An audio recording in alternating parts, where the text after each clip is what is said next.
Guys, magluto tayo ng pansit gisado. No rice ako ngayon guys, kaya yan na munang kainin namin. Ayan, ang aking ingredients ay part ng manok ay pitso. Malaman siya guys. And mahal ang ibang gulay, kaya ito ang afford. Pechay, pwede. Ang aking bihon guys, 2 hibla. Magic sarap, pamintang durog, and oyster sauce, patis, and toyo.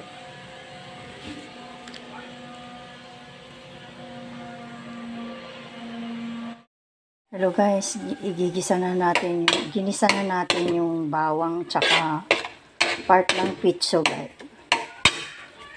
Part ng manok guys, pitso, malaman siya guys. Yan. Ginisa ko na guys ang bawang.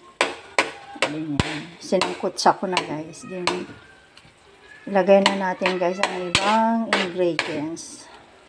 Pag ako nagpansit bihon guys, gisado, hindi na ako magra-rice guys.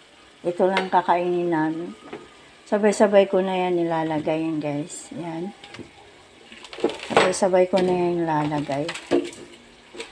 Yan. Pechay. Ayan guys, sabay-sabay ko yan nilalagay. Lahat ng ingredients.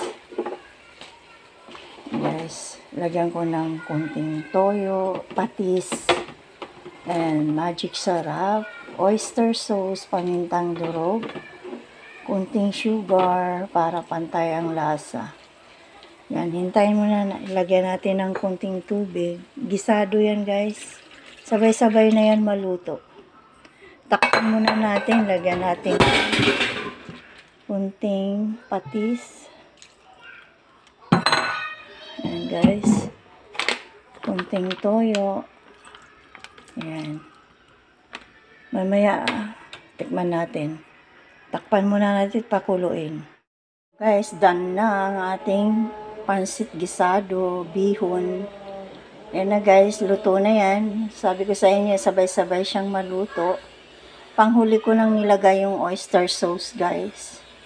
Ayan, guys. Yum, yum, yum. Kain na tayo. Thank you for watching. Bye-bye. Ingat po tayong lahat. God bless us all.